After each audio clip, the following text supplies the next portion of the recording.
Imagine you're standing in the middle of a river, but under your feet there isn't any water. Instead, the ground is cracked like an overbaked cookie tree. Roots are scorched and dry. Jagged rocks jut out and clumps of grass are shriveled and burned under temperatures approaching 113 degrees Fahrenheit. This is the San Pedro River Basin, stretching over 170 miles. Once called the green heart of the Sonoran Desert, but in just a few decades this place has turned into a barren scar. Daytime temperatures often reach 113 degrees Fahrenheit, and average annual rainfall is less than 8 inches.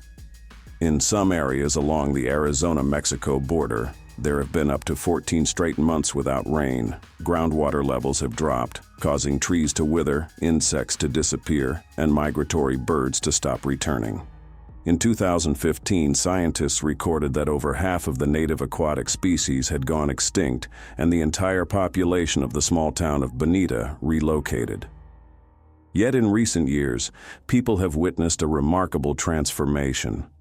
Green reeds are growing, willows along the river are coming back, and fish like the long-finned dace and Gambusia affinis, once thought extinct, have reappeared.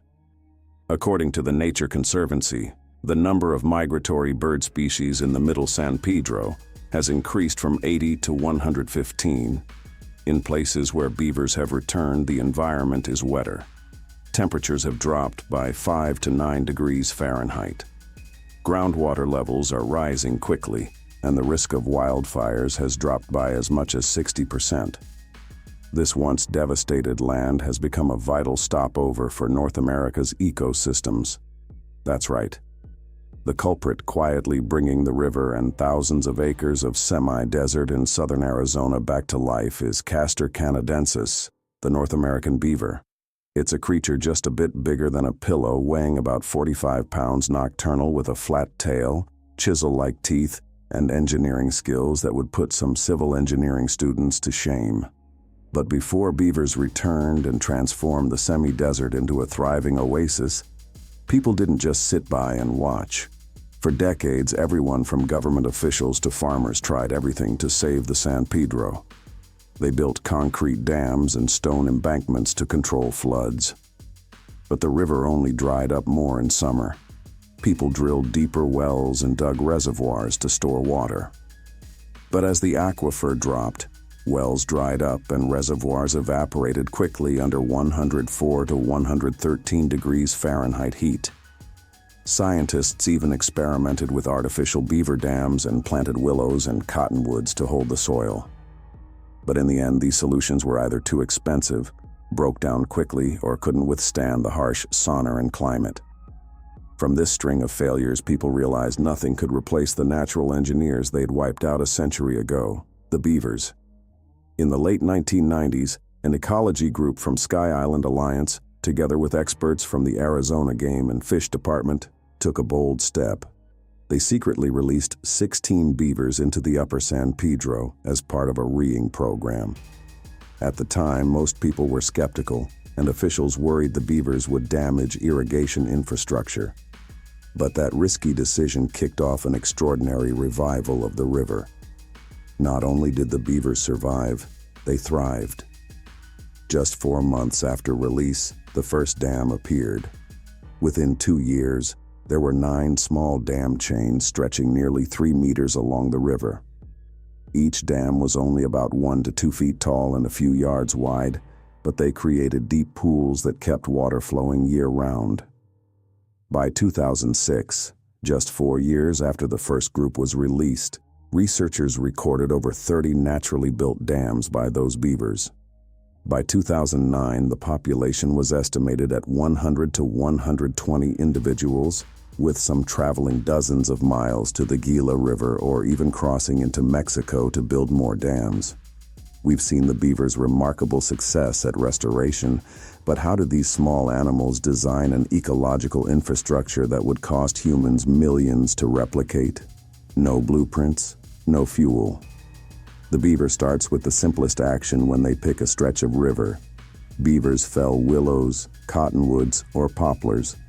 With their razor-sharp teeth, use large logs as pillars, pack smaller branches, and mud to seal gaps. and finally slap it all tight with their flat tails. After just a few nights, a sturdy dam blocks the rushing water, turning it into calm ponds.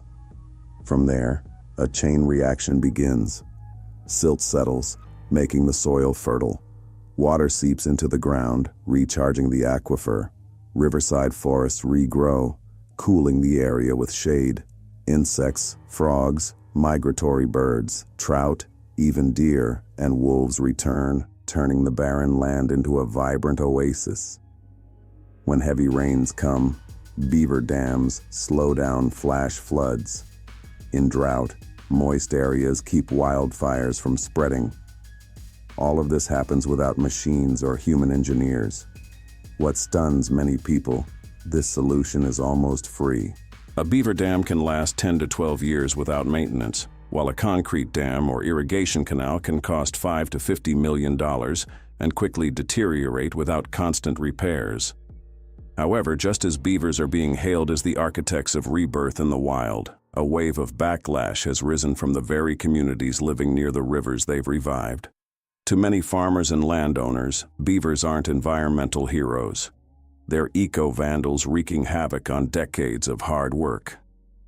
In the lower San Pedro, where corn, hay, and seed crops are a lifeline for many families, beaver dams have caused water to back up flooding fields and damaging fragile levees. In some riverside fields, crop losses from waterlogging jumped from 3% to 17% in just 2 years after the beavers' return. Some hand-dug irrigation ditches built since the 1960s have been diverted, causing water to pool in the wrong places, leading to blockages and erosion and forcing families to spend thousands on repairs or dredging. It doesn't stop there. Private landowners, especially those running ranches or livestock operations, have also voiced concerns. When beavers build dams near truck routes, the ground can become waterlogged, causing roads to sink, wooden bridges to break, or even threatening critical transportation routes for feed and supplies. One rancher in Cochise County reported spending over $18,000 to fix a washed-out road after a heavy rainstorm where a beaver dam had accidentally redirected the flow. And as the environment recovers, predators return too. As part of the natural cycle, mountain lions, coyotes, and black bears absent for years have started showing up near beaver ponds. In one Utah town, residents reported at least 3 coyote encounters in a single summer. To prevent beavers once hunted to near extinction from becoming new victims, Arizona officials and conservation groups have taken a balanced on-the-ground approach, aiming to reconcile ecological and human needs. One standout initiative is the Beaver Shuttle Program, a kind of ecological relocation where beavers are moved from sensitive areas like near farms, traditional irrigation systems, or densely populated neighborhoods. Between 2015 and 2020, over 60 beavers were safely relocated to upstream or public lands with no residents, greatly reducing the risk of human-wildlife conflict. Beyond relocation, engineers have also adopted soft solutions to coexist with these rodents. Plastic pipes called bleed pipes are installed through dams to let excess water out, preventing overflooding of fields and erosion of roads. Still, when a beaver builds a dam, the water doesn't care about national borders. But for people, this sparks a whole new layer of conflict cross-border water diplomacy. A prime example is the San Pedro, the only natural river flowing from the United States into Mexico, with a lower stretch nearly 25 miles long, emptying into Sonora. This river is the lifeline for over 300,000 people and tens of thousands of acres of farmland. Under the 1944 Water Treaty between the United States and Mexico, any changes in water flow from the U.S. side must be strictly monitored to avoid disputes and ensure fair distribution.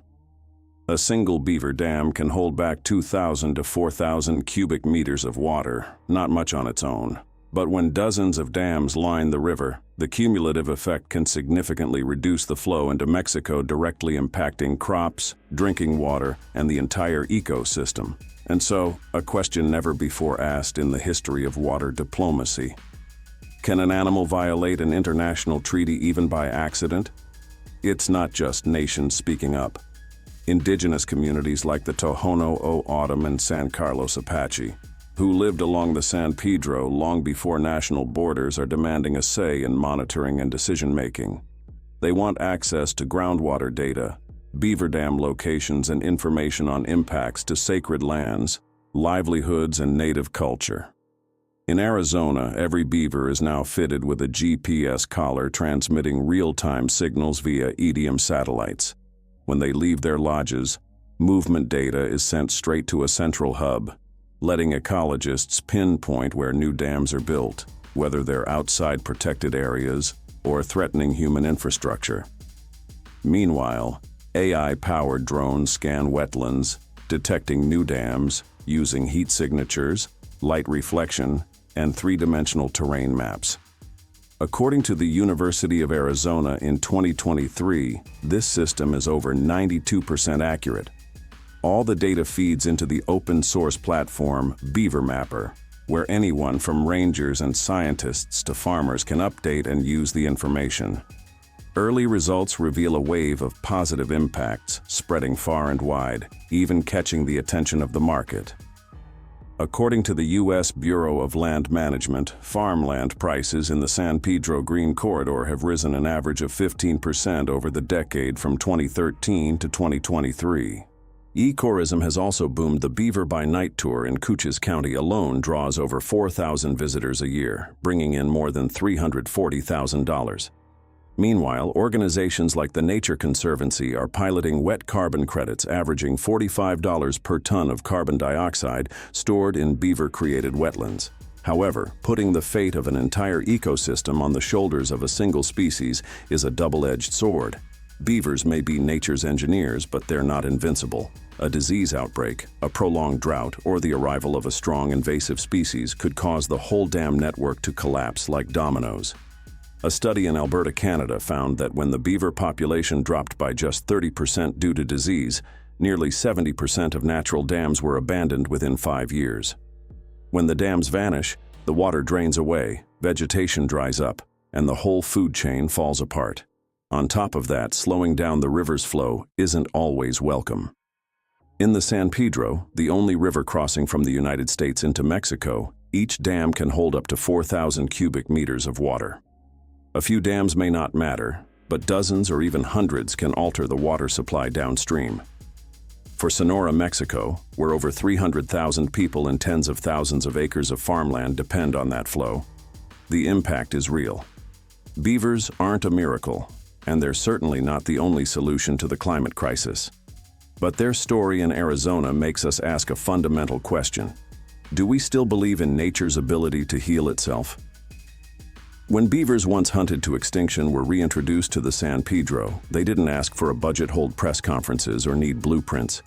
We live in a world where we try to solve everything with technology, policies, and meetings. But maybe it's time we learn again from nature itself, where simple but sustainable cycles still quietly work. Partnering with nature might be the only choice we have left before it's too late. If you live near a stream, a dried-up patch of land, or even just have a backyard garden, think about this. What could you do to help it breathe again? Sometimes one small action is enough to spark an entire ecosystem's revival.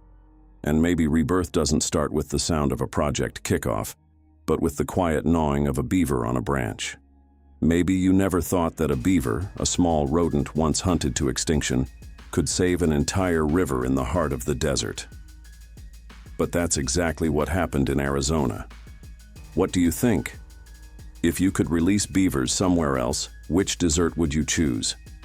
Leave a comment and don't forget to subscribe so you don't miss the next journey.